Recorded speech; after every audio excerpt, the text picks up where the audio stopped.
Hello everyone, welcome back to my channel Manisha মণিতে তোমাদের সকলকে স্বাগত।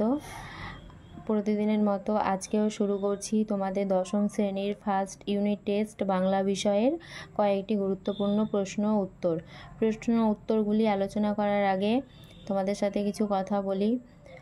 তোমরা যদি আমার চ্যানেলে নতুন হয়ে থাকো তাহলে অবশ্যই চ্যানেলটি সাবস্ক্রাইব করে পাশের বেল বাটনটি অন করে দিও, তাহলে আমি ভিডিও আপলোড করার সাথে সাথেই তোমাদের ফোনে নোটিফিকেশানটি পৌঁছে যাবে এবং তোমরা সেটি দেখতে পাবে। সাবস্ক্রাইব করার পাশাপাশি ভিডিওটি যদি তোমাদের ভালো লেগে থাকে, তোমাদের উপকার হয়, তবে অবশ্যই একটি লাইক, একটি কমেন্ট করতে ভুলো না। তোমাদের এই ভালোবাসাই আমার এই ছোট চ্যানেলটি একদিন অনেক বড় হবে, সেই আশা নিয়েই তোমাদের কাছে এরম ভিডিও করা। চলো তাহলে শুরু করি। ভীষণ ইম্পর্টেন্ট, প্রতিটি লাইন বই থেকে তৈরি করা এবং বইয়ের প্রতিটি কোটেশন ওয়াইজ আমি এই এমসিকিউগুলো তৈরি করেছি। দেখো, তোমাদের এগুলো অবশ্যই এক্সামে কাজে আসবে। ফার্স্ট ইউনিট টেস্টে তোমরা এগুলো অবশ্যই কমন পাবে, সেই আশা রেখেই তোমাদের কাছে এগুলো আমার আপলোড করা। চলো শুরু করি।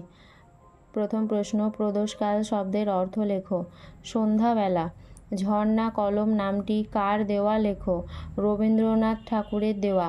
কবির সঙ্গীতে কি বেজে উঠেছিল। সুন্দরের আরাধনা বেজে উঠেছিল। বাক্যে যে ক্রিয়া সম্পন্ন করে তাকে কি বলে। কর্তা বলে।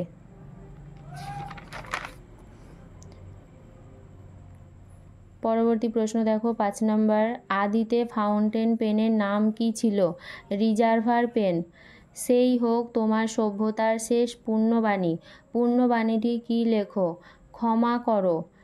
অনেক ধরে ধরে টাইপ রাইটারে লিখে গেছেন মাত্র একজন। একজন বলতে কাকে বোঝানো হয়েছে। অন্নদা শঙ্কর রায়কে বোঝানো হয়েছে। অসুখী একজন কবিতাটি কে তর্জমা করেছেন লেখো। নবারুণ ভট্টাচার্য। এই নেশা আমি পেয়েছি শরৎদার কাছ থেকে। কথাটি কে বলেছেন। শৈলজানন্দ মুখোপাধ্যায় বলেছেন। নেক্সট পেজে দেখো 10 নম্বর প্রশ্ন। তপনের নতুন মেসো পেশাগতভাবে কি ছিলেন। কলেজ প্রফেসর ছিলেন। বাবা তোর পেটে পেটে এত। বক্তা কে। তপনের মা। তারপর যুদ্ধ এলো। কেমনভাবে যুদ্ধ এলো। রক্তের এক আগ্নেয় পাহাড়ের মতো। হিমানী শব্দের অর্থ লেখো। তুষার বা বরফ। তপনের চিরকালের বন্ধু কে ছিল। তার ছোট মাসি।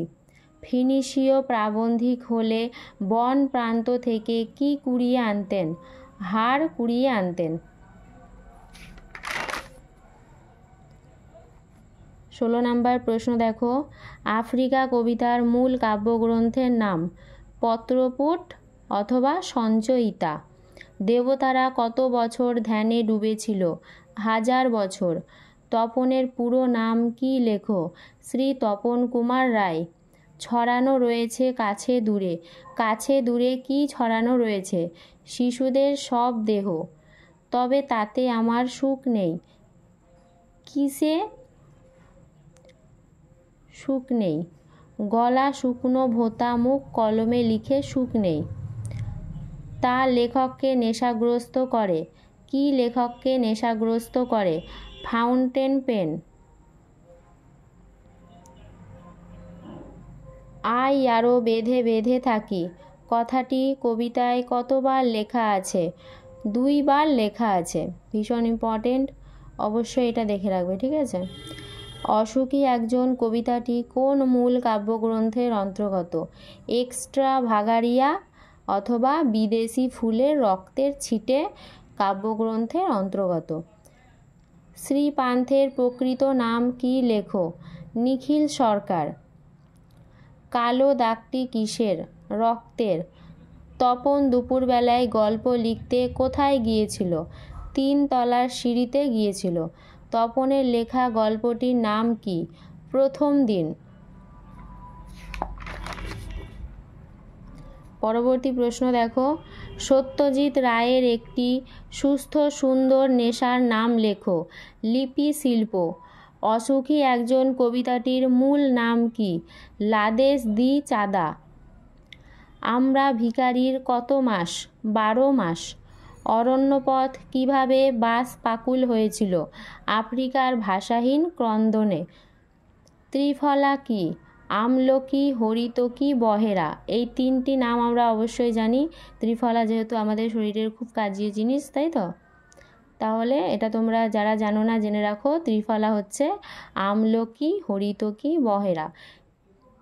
এই 3টে জিনিসকে একসাথে ত্রিফলা বলা হয়। পরবর্তী প্রশ্ন দেখো, নিচে আফ্রিকার কি অপরিচিত ছিল? মানব রূপ। পরবর্তী প্রশ্ন, এদেশের কিছু হবে না এ কথা বলে মেসো কোথায় চলে যান? সিনেমা দেখতে চলে যান। আই আরও বেঁধে বেঁধে থাকি। কবিতাটির মূল কাব্যগ্রন্থের নাম লেখো। জলই পাষাণ হয়ে আছে। এটি হচ্ছে কবিতাটির মূল কাব্যগ্রন্থ। গুপ্ত গহ্বর থেকে কারা বেরিয়ে এসেছিল? পশুরা। খাগের কলম বর্তমানে কোন সময় দেখা যায়? সরস্বতী পুজোর সময় দেখা যায়। কোথায় শিশুরা খেলছিল? মায়ের কোলে। যেখানে ছিল শহর সেখানে কি ছড়িয়ে রইল? কাঠকয়লা ছড়িয়ে রইল। তাহলে এই 39টি প্রশ্ন উত্তর তোমাদের সামনে আমি আলোচনা করলাম। এগুলো তোমরা অবশ্যই এক্সামের আগে বাড়িতে তৈরি করে নেবে।